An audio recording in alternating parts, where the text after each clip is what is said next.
Hello friends, स्वागत है आपका आपके अपने यूट्यूब चैनल सफलता एक्सप्रेस ऑनलाइन क्लासेस में। दोस्तों, आज की क्लास में हम लोग बायोलॉजी का नंबर चैप्टर ये लुसेंट बुक का है और पढ़ेंगे कोशिका विज्ञान। तो आप लोग अंत तक बने रहना, हम यहाँ पे सारे प्रश्न का आंसर बताते जाएंगे। अगर आप इसको एक बार देख लेते हैं तो आपका रिवीजन हो जाएगा, और अगर आपने नहीं पढ़ा है तो आप पढ़ लेंगे। तो चलिए पहला क्वेश्चन से स्टार्ट करते हैं। देखिए क्या कहता है पहला क्वेश्चन। सेल जो है यानी कि नाम किस जीव वैज्ञानिक ने सर्वप्रथम दिया था। तो ये जो दिया था सेल नाम किस जीव वैज्ञानिक ने सर्वप्रथम दिया, तो रॉबर्ट हुक ने। किसने दिया? Robert Hooke. बहुत इंपॉर्टेंट क्वेश्चन, याद रखेंगे। क्वेश्चन नंबर 2 कहता है कौन सी रचना जंतु कोशिका को वनस्पति कोशिका से विभेद करती है? कौन सी रचना? बहुत इंपॉर्टेंट बात है। तो आपको इस क्वेश्चन का याद रखना है आंसर सेंट्रियोल। क्या हो जाएगा आंसर? सेंट्रियोल। फिर से सुनिए क्वेश्चन, कौन सी रचना जंतु कोशिका को वनस्पति कोशिका से विभेदित करती है? विभेदित का मतलब अलग करती है, तो आंसर हो जाएगा सेंट्रियोल। क्वेश्चन नंबर 3 में आ जाओ। कहता है कि कोशिका में राइबोसोम की अनुपस्थिति में कौन सा कार्य संपादित नहीं होगा? तो देखो, आप समझो बात को कि कोशिका में राइबोसोम की अनुपस्थिति में जानते हो क्या हो जाएगा? प्रोटीन संश्लेषण का कार्य संपादित नहीं होगा। कौन सा कार्य संपादित नहीं होगा? प्रोटीन संश्लेषण का कार्य संपादित नहीं होगा। कोशिका में राइबोसोम की अनुपस्थिति में कौन सा कार्य संपादित नहीं होगा? तो प्रोटीन संश्लेषण। क्वेश्चन नंबर 4 कहता है यदि माइटोकॉन्ड्रिया काम करना बंद कर दे तो कोशिका में कौन सा कार्य नहीं होगा? कौन सा कार्य नहीं होगा? ठीक है, तो देखो माइटोकॉन्ड्रिया अगर काम करना बंद कर देगा ना तो कोशिका में अवकरण ये नहीं होगा, यानी कि ये कार्य नहीं होगा। यानी कि ऑक्सीजन भोजन का जो ऑक्सीकरण है वो हमारा नहीं होगा। अगर माइटोकॉन्ड्रिया काम करना बंद कर दे तो कोशिका में कौन सा कार्य नहीं होगा? भोजन का ऑक्सीकरण।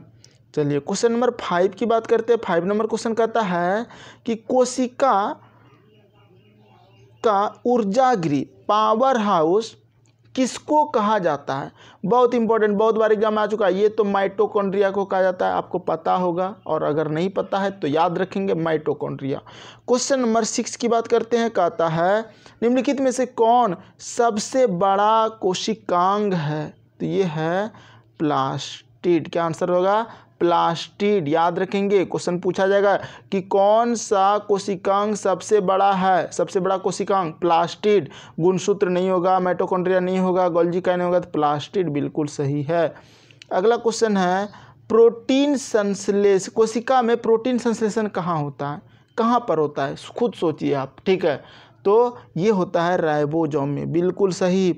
आपको याद रखना है कोशिका में जो प्रोटीन संश्लेषण होता है वो राइबोसोम में होता है। हमको पता है, आप लोग याद रखे होंगे। अगला क्वेश्चन नंबर 8, कोशिका में प्रोटीन संश्लेषण का होता है राइबोसोम में। अगला क्वेश्चन, पादप कोशिकाओं का सबसे बाहरी आवरण क्या कहलाता है? इंपॉर्टेंट क्वेश्चन है ना, यह है कोशिका भित्ति। याद रखेंगे, क्वेश्चन कहता है कि पादप कोशिकाओं का सबसे बाहरी आवरण कोशिका भित्ति। चलिए क्वेश्चन नंबर 9 की बात करते हैं। तो 9 नंबर क्वेश्चन कहता है कि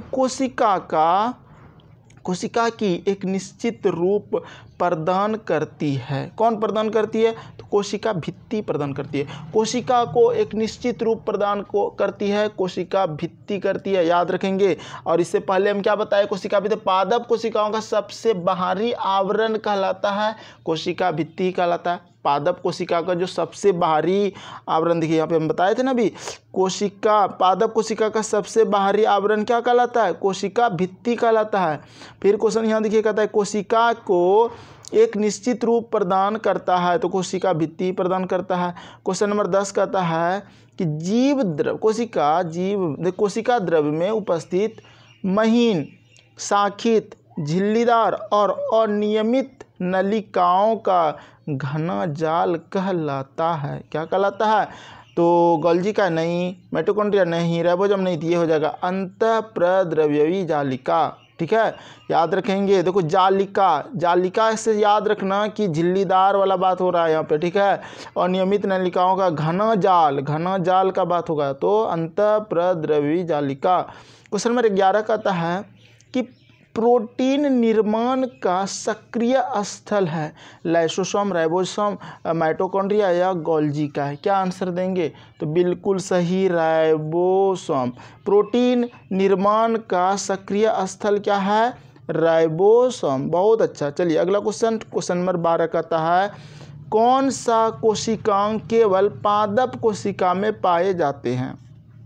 तो देखो कोशिका भित्ति, लवक, रिक्तिकाएं सभी पाया जाता है पादप कोशिका में, तो उपयुक्त सभी आपका आंसर सही है। क्वेश्चन नंबर 13 का आता है कि कोशिकीय श्वसन का सक्रिय स्थल है। क्या आंसर देंगे?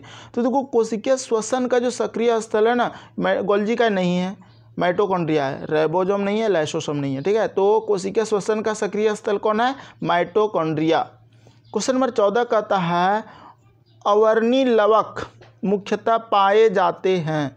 अवर्णी लवक जो मुख्यतः पाए जाते हैं वो पाए जाते हैं जड़ों की कोशिकाओं में। अवर्णी लवक मुख्यतः पाए जाते हैं जड़ों की कोशिकाओं में, याद रखेंगे। क्वेश्चन नंबर 15 का आता है कि फूलों और बीजों को विभिन्न प्रकार के आकर्षक रंग प्रदान करता है। कौन करता है? तो ये करता है क्रोमोप्लास्ट, ठीक है, यूकोप्लास्ट नहीं, क्लोरोप्लास्ट नहीं। बहुत लोग ये आंसर दे देता है, ध्यान से समझना। फूलों और बीजों को विभिन्न प्रकार के आकर्षक रंग प्रदान करता है, फूल और बीज को, तो क्रोमोप्लास्ट, ठीक है। क्लोरोप्लास्ट नहीं देना आंसर, टोनोप्लास्ट नहीं देना और ल्यूकोप्लास्ट नहीं देना, तो क्रोमोप्लास्ट आंसर सही है। क्वेश्चन नंबर 16 कहता है कि पत्तियों को हरा रंग प्रदान करता है। कौन करता है? तो क्लोरोप्लास्ट करता है, बिल्कुल सही। लेकिन यहाँ पे फूलों और बीजों को विभिन्न आकर्षक रंग कौन करता है? क्रोमोप्लास्ट, ठीक है। पत्तियों को हरा रंग क्लोरोप्लास्ट, दोनों का बात को याद रखना। अगला क्वेश्चन 17 कहता है कि कोशिका की आत्महत्या की थैली कहलाता है। क्या कहलाता है? लाइसोसोम। लाइसोसोम बहुत इंपॉर्टेंट क्वेश्चन। कोशिका की आत्महत्या की थैली किसे कहते हैं? लाइसोसोम को। क्वेश्चन नंबर 18 कहता है कि लाइसोसोम में पाया जाने वाला वह एंजाइम जिनमें जीव द्रव्य को घुला देने या नष्ट कर देने की क्षमता होती है कहलाता है। क्या कहलाता है? Hydrolytic enzyme. ये आंसर हो जाएगा हाइड्रोलाइटिक एंजाइम। फिर से समझो, लाइसोसोम में पाए जाने वाला एक एंजाइम जिसमें जीव द्रव्य को घुला देने या नष्ट कर देने की क्षमता होती है कहलाता है। सेल सेप नहीं होगा। देखो क्वेश्चन का ना सारे ये ऑप्शन भी पढ़ना ज़्यादा अच्छी रहेगा आपके लिए, मतलब कि कंफर्टेबल रहेगा कि आपको समझ में आएगा, ये सब नहीं होगा, ठीक है। तो आंसर हो जाएगा हाइड्रोलाइटिक एंजाइम। 80% से अधिक सेल कोशिकाओं में पाए जाने वाला खनिज पदार्थ है। क्या होता है? 80% से भी अधिक जल पाया जाता है, ठीक है। खनिज पदार्थ में क्या हो जाएगा? जल। 80% से अधिक यानी कि सेल यानी कि कोशिका में पाया जाने वाला पदार्थ खनिज यानी कि जल जल जल जल जल। अगला क्वेश्चन 20 नंबर, निम्नलिखित में से किसने यह मूल अवधारणा प्रस्तुत की थी कि सभी जीव कोशिकाओं के बने हुए हैं? किसने किया था पता है? तो ये मूल अवधारणा इसने किया था, स्लाइडेन ने और टी श्वान ने, दोनों ने किया था, ठीक है। तो आंसर डी नंबर 2 और 4 देना है, ठीक है। फिर से समझो, किसने यह मूल अवधारणा प्रस्तुत की थी कि सभी जीव कोशिकाओं के बने हैं? स्लाइडेन, टी श्वान, स्लाइडेन, टी श्वान। अगला क्वेश्चन, क्वेश्चन नंबर 21 कहता है कि किसकी उपस्थिति के कारण किसी पादप कोशिका और पशु कोशिका में अंतर पाया जाता है? ये तो आपको पता होगा। क्या सोच रहे हो? किसकी? कोशिका भित्ति के कारण, ठीक है। आपको समझ में आया कि किसकी उपस्थिति के कारण किसी पादप कोशिका और पशु कोशिका में अंतर पाया जाता है? कोशिका भित्ति के कारण। क्वेश्चन नंबर 22 कहता है कि गोल्जी इकाई का प्रमुख कार्य है स्रावी। क्या आंसर हो जाएगा? स्रावी। क्वेश्चन नंबर 23 कहता है कि निम्नलिखित में से कौन सा कोशिकांग डीएनए रखता है? अब बताओ, डीएनए कौन सा कोशिकांग रखता है? तो ये रखता है सेंट्रियोल, ठीक है। कौन रखता है? सेंट्रियोल। इंपॉर्टेंट क्वेश्चन, निम्नलिखित में से कौन सा कोशिकांग डीएनए रखता है? तो सेंट्रियोल। ठीक है, अगला क्वेश्चन 24 नंबर क्वेश्चन कहता है कि कौन सा कोशिकांग प्रोटीन संश्लेषण में प्रमुख भूमिका निभाता है। ठीक है, अब देखो ये कौन निभाता है, ये बनता है एंडोप्लाज्मिक रेटिकुलम एवं राइबोसोम। ठीक है, कौन सा कोशिकांग प्रोटीन संश्लेषण में प्रमुख भूमिका निभाता है, एंडोप्लाज्मिक रेटिकुलम एवं राइबोसोम। ठीक है, आंसर बी। क्वेश्चन नंबर 25 कहता है प्रोग्राम्ड सेल डेथ का कोशिकीय एवं आणविक नियंत्रण क्या कहलाता है, तो वो कहलाता है एजिंग। फिर से समझो क्वेश्चन क्या कहता है, क्वेश्चन कहता है प्रोग्राम्ड सेल डेथ का कोशिकीय एवं आणविक नियंत्रण क्या कहलाता है, एजिंग। क्वेश्चन नंबर 26 देखिए,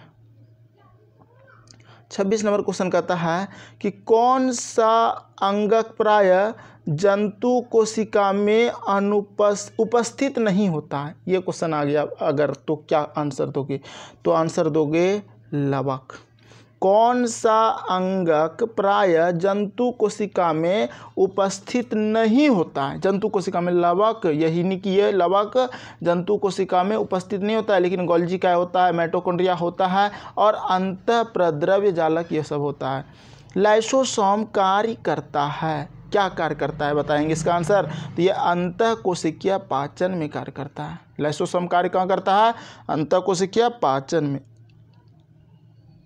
क्वेश्चन नंबर 28 कहता है कोशिका भित्ति होती है, कहाँ होती है, पारगम्य में होती है। कोशिका भित्ति कहाँ होती है, पारगम्य में, याद रखेंगे। क्वेश्चन नंबर 29 कहता है कि माइटोकॉन्ड्रिया का भीतरी वलन कहलाता है, क्रिस्टी कहलाता है। माइटोकॉन्ड्रिया का भीतरी वलन क्या कहलाता है, क्रिस्टी, याद रखेंगे, इंपॉर्टेंट क्वेश्चन को समझिए। माइटोकॉन्ड्रिया का भीतरी वलन कहलाता है क्रिस्टी। अब देखो ऑक्सीसोम्स नहीं कहलाता है, मैट्रिक्स नहीं कहलाता है, माइक्रोसोम्स नहीं कहलाता है, तो आंसर हो जाएगा क्रिस्टी।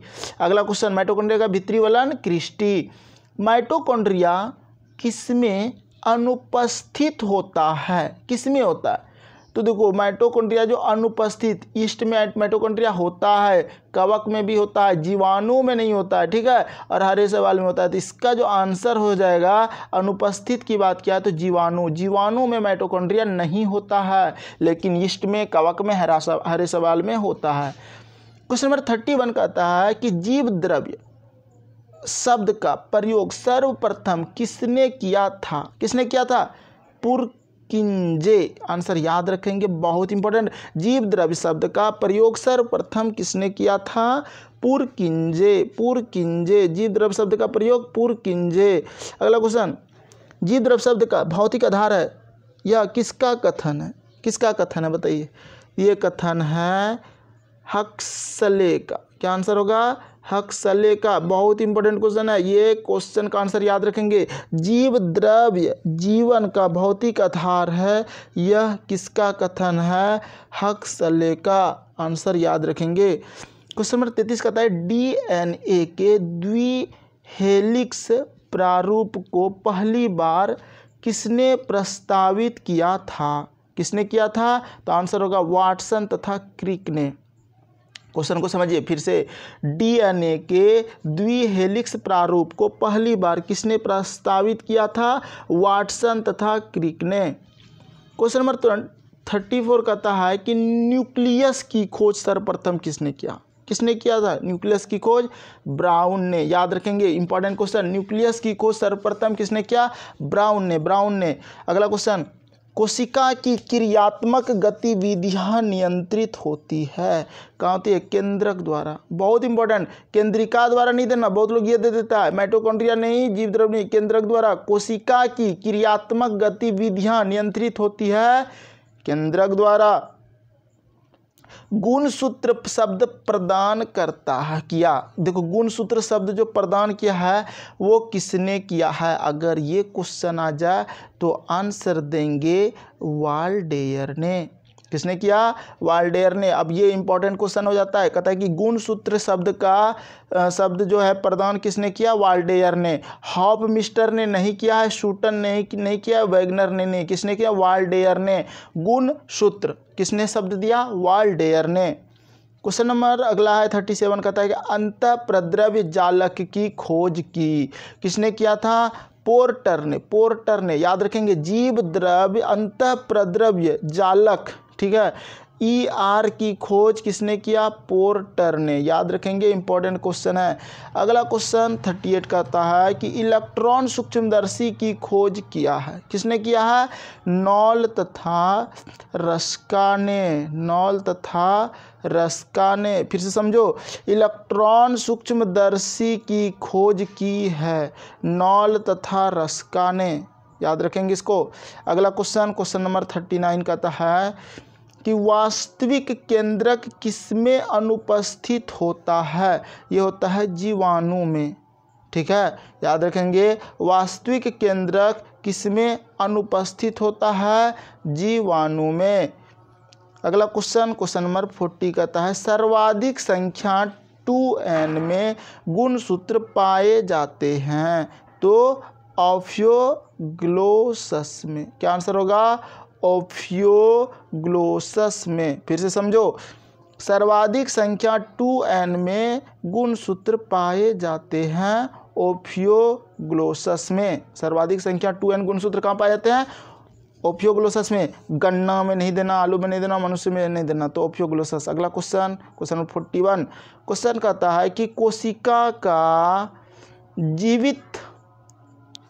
का जीवित अंश जीव द्रव्य कहलाता है। यह किससे बना होता है? तो यह किससे बना होता है? तो यह बना होता है कोशिका द्रव्य, केंद्रक द्रव्य और अन्य कोशिकांग से। तो आंसर हो जाएगा आपका 41 का डी नंबर, ठीक है। फिर से समझो, कोशिका का जीवित अंश कोशिका द्रव्य कहलाता है। यह किससे बना होता है? कोशिका द्रव्य, केंद्रक द्रव्य और अन्य कोशिकांग। क्वेश्चन नंबर 42 कहता है कि कोशिकीय व आणविक जीव विज्ञान केंद्र कहाँ स्थित है? कहाँ स्थित है?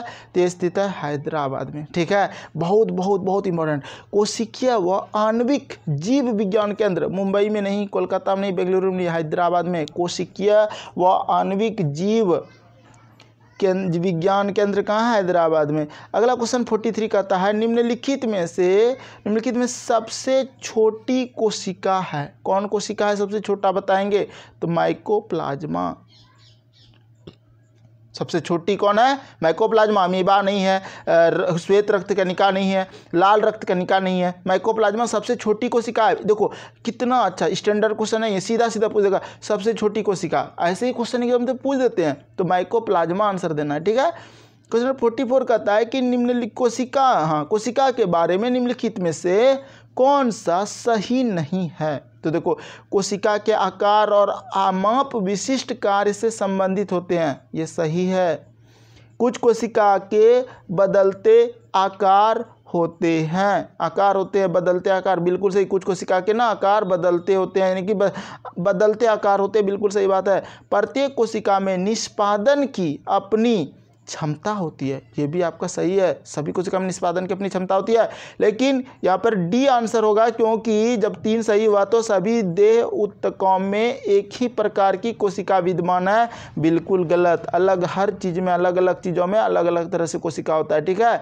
तो आंसर हो जाएगा डी नंबर। चलिए अगला क्वेश्चन 45 की बात करते हैं।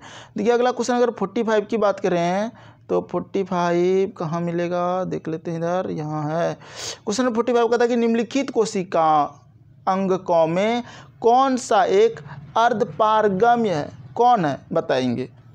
तो आंसर होगा कोशिका झिल्ली। अर्धपारगम्य, भित्ति नहीं, प्लाज्मा झिल्ली नहीं, केंद्रक नहीं, कोशिका झिल्ली अर्धपारगम्य है, ठीक है। अगला, निम्नलिखित पोषकों में से कौन सा एक पौधों को कोशिका भित्ति का एक रचनात्मक घटक कहते हैं? तो ये कहते हैं नंबर ए मैंगनीज को। निम्नलिखित पोषकों में से कौन सा एक पौधों को कोशिका भित्ति का एक रचनात्मक घटक है। तो कौन सा है रचनात्मक घटक? मैंगनीज। मैंगनीज याद रखेंगे। क्वेश्चन नंबर 47 कहता है कि न्यूक्लियस के बाहर डीएनए कहाँ मिलता है? ठीक है, तो कहाँ मिलता है? माइटोकॉन्ड्रिया में मिलता है। ठीक है, न्यूक्लियस के बाहर डीएनए कहाँ मिलता है? माइटोकॉन्ड्रिया में मिलता है। क्वेश्चन नंबर 48 कहता है कि कोशिका कला वर्णात्मकतः पारगम्य होती है क्योंकि कहता है कि यह वर्णित जैव अणुओं से बनी होती है। नहीं, गलत बात। कोशिका का कला वर्णात्मक पारगम्य होती है क्योंकि ये आंसर होगा यह कुछ अणुओं के अंदर या बाहर की ओर संचलन को कोशिका में से होने देता है, जबकि अन्य अणुओं के संचलन को रोक दिया जाता है। तो आंसर हो जाएगा डी। ठीक है, तो कैसा लगा कमेंट करके आप हमको बता सकते हैं। अगर आपको अच्छा लगा हो तो कमेंट कीजिए और शेयर भी कर सकते हैं। चलिए, तो आज की क्लास को यहीं विराम देते हैं। अगला चैप्टर आपके सामने बहुत जल्द प्रस्तुत हो जाएगा। तो यहाँ तक बने रहने के लिए धन्यवाद।